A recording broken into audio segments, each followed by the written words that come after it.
En 1943, les Alliés sont sur le point de prendre Tunis et de remporter une première victoire terrestre contre l'Axe. À la fin de la campagne d'Afrique du Nord, plus de 275 000 soldats allemands et italiens sont faits prisonniers. Cette victoire est due à des opérations secrètes menées dans la Méditerranée juste avant le début de l'opération Torche, qui est une opération de débarquement sur les côtes nord-africaines.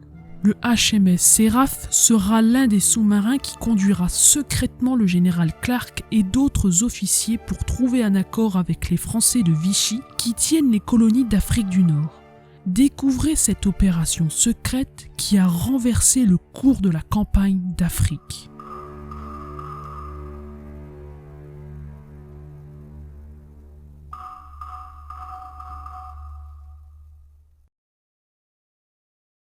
Après la débâcle puis la défaite de juin 1940, Pétain est nommé à la tête du gouvernement.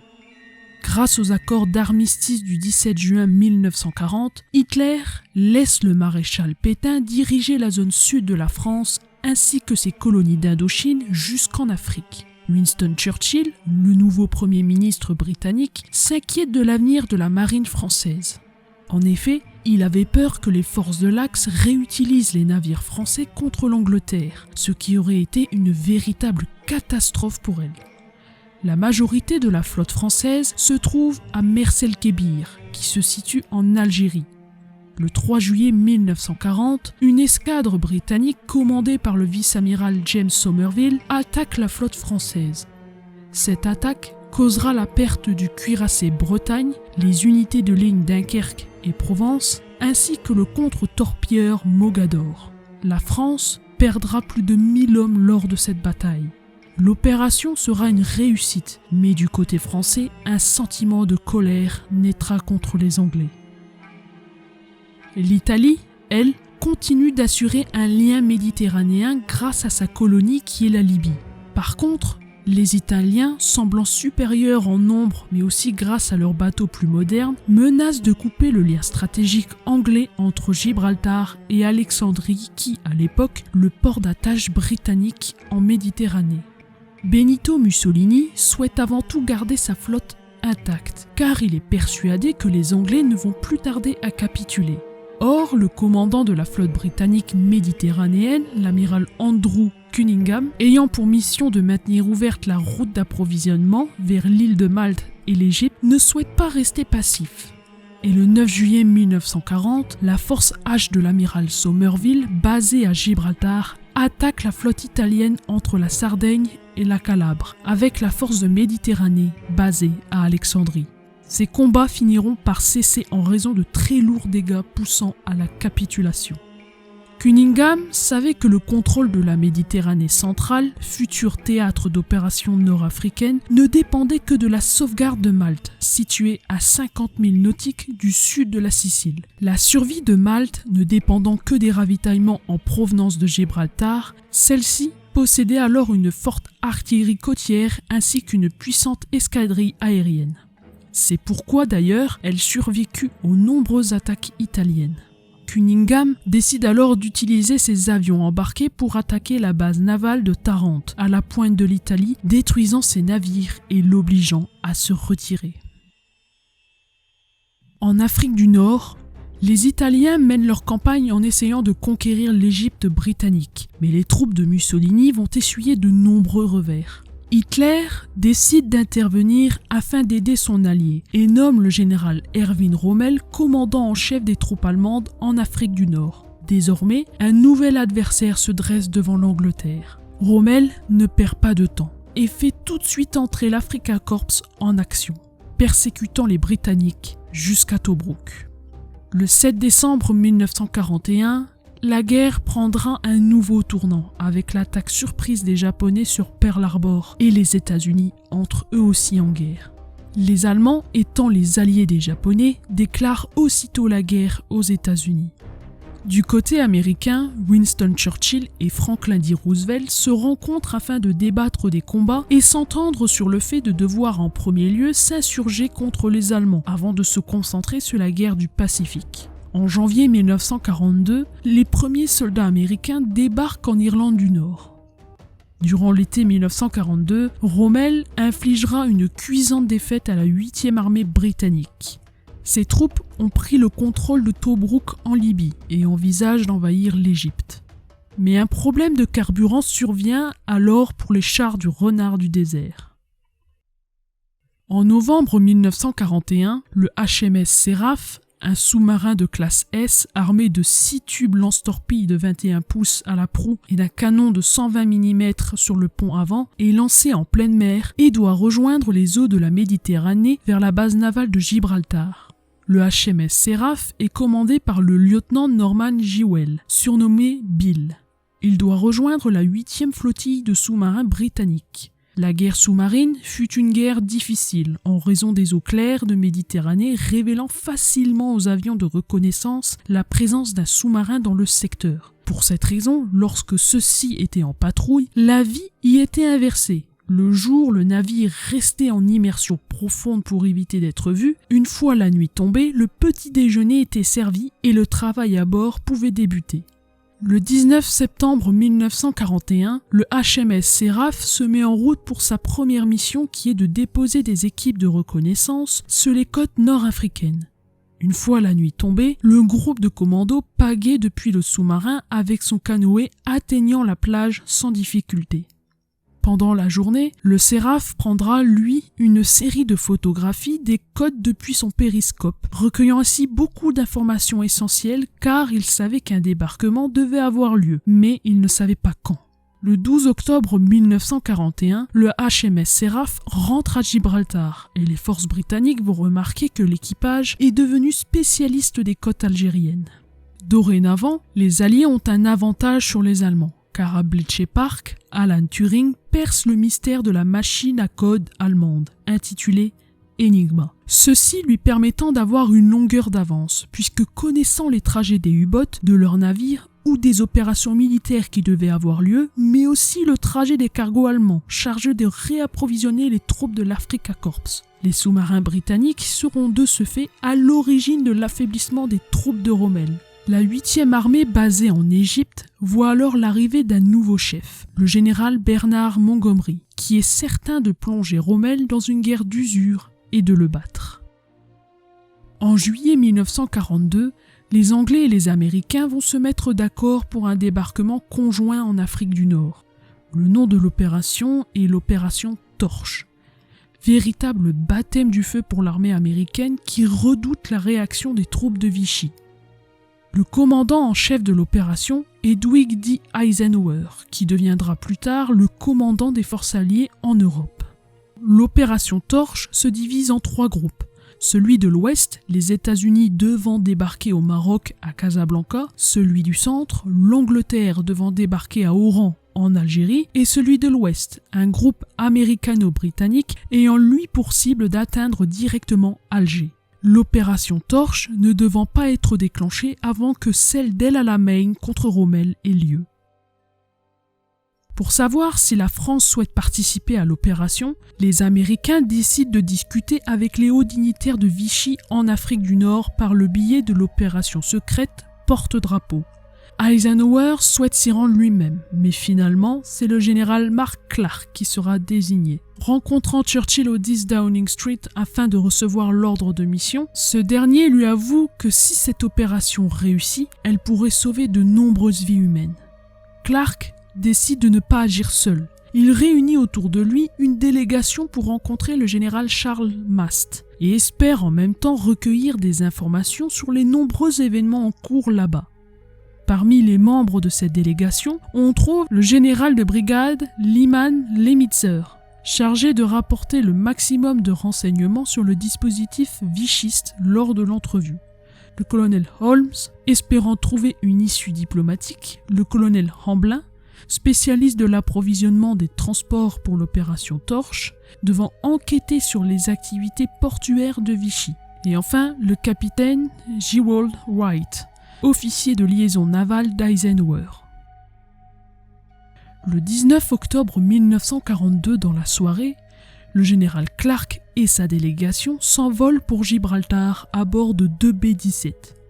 La délégation a pris avec elle des milliers de dollars en espèces, cachés dans des ceintures pouvant servir de monnaie d'échange au cas où l'opération ne se passerait pas comme prévu. Une fois arrivés, Clark et ses collègues sont immédiatement conduits à la maison du gouverneur. Le lieutenant Jewell reçoit alors un nouvel ordre de mission et il est averti que son sous-marin est choisi pour une mission politique très spéciale. Le message de l'amirauté se poursuit par « La plus grande discrétion est demandée en ce qui concerne les informations à transmettre aux officiers et tout ordre devra être détruit après mémorisation. » Le commandant de flottille prévient Jewell qu'il allait recevoir au sein du sous-marin des invités plutôt inattendus. Le HMS Seraph doit se tenir prêt à prendre la mer à tout moment. Les événements vont se précipiter à Gibraltar quand Eisenhower annonce qu'il va bientôt y installer son quartier général. Jewell se rend à la maison du gouverneur où il découvre ses invités et surtout quelle est cette mission politique spéciale pour le Seraph. Il s'avère que le sous-marin doit transporter Clark et sa délégation, mais également 3 membres des commandos britanniques pour accompagner les Américains jusqu'à la plage. Ce commando est sous les ordres de Roger Courtney, surnommé Jumbo, composé du lieutenant Livingston et J.P. Foote, armés jusqu'aux dents pour une protection rapprochée. Le 21 octobre 1942, à 4 heures du matin, le HMS Seraph arrive en vue de son objectif. Jewell identifie le bâtiment à tuiles rouges abandonné, devant servir de lieu de rendez-vous. Vers 23 heures, un signal parvient de la maison signifiant que tout est prêt pour recevoir Clark et sa délégation. Les 3 commandos préparent les canoës, pagayant de toute leur force sur 500 mètres, jusqu'à atteindre Melsemoon. Après 1 heure d'angoisse, ils signalent par radio au sous-marin que les hôtes sont arrivés au lieu voulu. Jewell, soulagé, leur donne l'ordre de s'éloigner de la côte afin de n'éveiller aucun soupçon sur l'opération en cours. Le général Mast attend dans la ferme accompagné par le consul Robert Murphy, jouant l'espion en Afrique du Nord, et par les officiers de l'état-major français. Murphy conseille au général Mast de rester en retrait par rapport à l'amiral Darlan, mais Mast proclame sa loyauté envers le général Giraud. De plus, il souhaite connaître les détails sur le débarquement, en particulier sur l'engagement britannique. Les discussions durèrent jusqu'à la nuit tombée. Les douaniers vichistes remarquèrent des mouvements inhabituels autour de la maison abandonnée, décidant d'aller voir ce qu'il s'y passe. Avertis de l'arrivée du véhicule de la douane, Clark, la délégation et les membres du commando ouvrent une trappe menant à la cave. Les douaniers, juste au-dessus d'eux, leur demandent des explications sur leur présence. Les généraux Mast et le consul Murphy essaient de les convaincre que c'est qu'une simple beuverie, qui a été interrompue par leur arrivée. Les Américains, jugeant la situation de plus en plus dangereuse, décident de partir vers la plage, espérant monter rapidement à bord du Seraph, qui les attend au large. Un problème survient alors. Le mauvais temps a fait son apparition et la mer déferle ses vagues sur la plage. Courtney tente de les franchir, mais manque de noyer le général Clark et décide de se réfugier dans les dunes en attendant que la mer se calme. Durant cette attente, Clark en profite pour faire le point avec sa délégation sur les informations très importantes dont ils ont eu connaissance, comme les capacités de tonnage des ports d'invasion, les plans de la marine française pour pouvoir repousser tout débarquement et où se trouvent les principaux points de résistance, mais aussi les points stratégiques de débarquement. Par mesure de sécurité, le général Clark ne dévoilera pas les plans du débarquement aux Français, encore régis sous le régime de Vichy. Le 23 octobre 1942, très tôt le matin, le HMS Seraph se rapproche à moins de 250 mètres de la côte malgré l'agitation de la mer toujours aussi mauvaise. Courtney a repéré 2 passages possibles, l'un à l'est, l'autre à l'ouest. Pour des raisons inexpliquées encore aujourd'hui, le général Clark laissa sur place son pantalon d'uniforme avec ses initiales, des documents, de l'argent et des armes. Le petit groupe regagne le sous-marin sain et sauf. Une fois les passagers montés à bord, le navire s'éloigne rapidement. Le lendemain matin, en pleine mer, les passagers sont transférés sur l'hydravion Catalina, puis s'envolent en direction de Gibraltar pour faire un rapport à Eisenhower. Alors que Clark rejoint Gibraltar, Montgomery lance son offensive sur El Alamein. Après un combat acharné de 10 jours, la 8e armée effectue une brèche dans les défenses de l'Africa Corps, qui entame finalement une longue retraite au travers de la Libye jusqu'à la Tunisie. L'attaque de Montgomery signale le rapprochement des forces du débarquement vers les côtes africaines. Or, lors de l'entrevue, le général Mast avait assuré dans ce cas la présence de Giraud. Le débarquement étant prévu pour le 8 novembre 1942, il fallait alors le ramener du sud de la France jusqu'à Gibraltar. Le HMS Seraph est de nouveau choisi pour cette nouvelle mission secrète en raison du contact déjà établi avec Giraud. Pour cette deuxième mission, le HMS Seraph doit se faire rebaptiser USS Seraph, avec donc un commandant nominatif américain, le capitaine Gerald White. Une nouvelle fois, le sous-marin quitte Gibraltar avec à son bord un autre officier américain, le lieutenant-colonel Gaylord de l'aviation américaine, en plus de la présence de Courtney et de ses hommes. La bannière étoilée a remplacé le drapeau de l'Union Jack et l'équipe s'est entraînée à prendre l'accent américain pour tromper Giraud. Le lieu d'embarquement pour le général Giraud se situe au Lavandou. En parallèle, un deuxième sous-marin britannique, le HMS Sibyl, a été prévu pour prendre un autre groupe de Français. Le 5 novembre 1942 dans la nuit, le Seraph attend Giraud à environ 35 km d'une plage proche du Lavandou. Les heures passent, mais Giraud n'est toujours pas au rendez-vous et ce dernier sera contraint de demander à un pêcheur local de le ramener jusqu'au sous-marin en stand-by. Finalement, Giraud embarquera à bord du Seraph avec énormément de retard. Cette opération devient de plus en plus périlleuse en raison de la présence d'un bateau de reconnaissance allemand dans les parages. Heureusement, les 2 sous-marins qui étaient en surface ne seront pas repérés. Pour ne rien arranger, Giraud, maîtrisant très bien la langue anglaise, se rend compte de la supercherie du sous-marin britannique, changé en américain. Une fois à bord, les officiers américains lui demandent de signer une déclaration venant du général Eisenhower, qui mentionne son statut de simple soldat et ne pouvant donc pas participer à la vie politique. Bien sûr, Giraud n'est pas dupe et refuse de signer ce papier qu'il considère comme un torchon.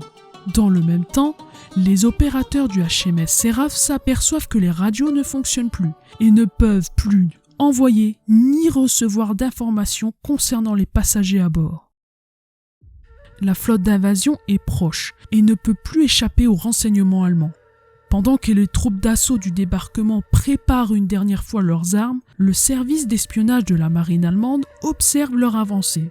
Ils vont finalement conclure qu'il s'agit certainement d'un convoi de ravitaillement prévu pour les troupes britanniques situées à Malte. Les ordres allemands étaient eux-mêmes observés via Enigma. Les renseignements alliés avaient donc de précieuses informations pour réussir le plan d'invasion. En raison du problème de communication dans le HMS Seraph, Jewel décide de revenir à la surface en plein jour, ne respectant pas les règles de sécurité. Le risque était désormais énorme, car les avions alliés avaient reçu l'ordre d'attaquer tous les sous-marins aperçus en surface. Fort heureusement, le premier avion qui les aperçoit est l'hydravion Catalina, cherchant justement la localisation du HMS Seraph depuis la coupure des transmissions. L'hydravion se pose juste à côté du Seraph et transfère à son bord le général Giraud ainsi que d'autres officiers français. Puis, il décolle vers Gibraltar. Une fois arrivé, Giraud assiste au conseil de guerre tenu par Eisenhower et Clark. Mais les 2 généraux s'aperçoivent que Giraud est un interlocuteur exigeant, alors que Alger n'était même pas encore libéré. En Afrique du Nord, Rommel se replie méthodiquement et désormais l'aviation alliée contrôle le ciel. Robert Murphy, le consul américain, continue à espionner les rangs de l'armée de Vichy, lançant un dernier appel au général Juin, commandant des forces françaises en Algérie, lui demandant de donner l'ordre de déposer les armes en raison de l'arrivée des troupes alliées dans le secteur. Le général Juin accepte cette éventualité, mais il lui fait comprendre que l'amiral Darlan s'y opposera certainement. Le 8 novembre 1942 à l'aube, le débarquement débute. Les troupes au centre et à l'ouest sont reçues violemment par les unités navales françaises, qui ont eu l'ordre du maréchal Pétain de repousser l'invasion américano-britannique des colonies françaises. Les troupes américaines débarqueront dans la plus grande confusion avec le brassard représentant le drapeau des États-Unis autour de leurs bras et les combats dans les rues de Casablanca seront violents. À Alger, l'amiral Darlan donne finalement l'ordre à ses troupes de se rendre et d'arrêter les combats contre les Alliés. Le 11 novembre 1942, l'armistice est signé entre la France et les Alliés. L'amiral Darlan, l'homme que les Américains voulaient dans leur camp, était désormais de leur côté. Pour eux, les généraux Giraud et de Gaulle sont hors jeu. Au soir du 11 novembre 1942, Hitler, en réaction au débarquement en Afrique du Nord, décide d'envahir la zone sud de la France, considérant le gouvernement de Pétain comme un simple pantin. Le 27 novembre 1942, à Toulon, les Français décident de s'aborder leurs navires avant qu'ils ne tombent entre les mains des Allemands. Durant la nuit de Noël 1942, l'amiral Darlan sera assassiné et son triomphe de courte durée. L'offensive de Rommel en Afrique du Nord devient quant à elle difficile en raison d'un manque de matériel, de carburant ne permettant plus de continuer quoi que ce soit. Hitler décide de le rappeler à Berlin le 6 mars 1943, mais il se heurtera à lui pour sauver ses hommes abandonnés en Afrique et pouvant servir pour de futures batailles en Europe. Malheureusement, Hitler les abandonnera et tous finiront capturés par les Alliés. Les deux missions du HMS Seraph ont été de la plus haute importance. Eisenhower n'a plus aucun doute sur la contribution du Seraph dans l'opération Torche. Bill Jewell sera décoré de l'Ordre du Mérite, qui est la plus haute distinction américaine pour un étranger. Toujours selon Eisenhower, le HMS Seraph et son équipage a sauvé des milliers de vies humaines du côté allié, en emmenant son adjoint le général Clark discuter secrètement avec les hauts dignitaires de Vichy pour arrêter rapidement les combats face aux troupes débarquant en Afrique du Nord. Pour les Américains, Vichy était le seul gouvernement français avec qui collaborer légalement pour sauver des vies alliées. Cette opération secrète en Afrique du Nord a clairement réussi, mais la stratégie visant par tous les moyens d'effacer le général de Gaulle a échoué. Peu importe si le HMS Seraph a réussi à sauver des milliers de soldats alliés lors de l'opération Torche en collaborant avec Vichy, ce que l'on doit retenir finalement, c'est que chaque mission secrète qui a été confiée a eu des conséquences sur la Seconde Guerre mondiale.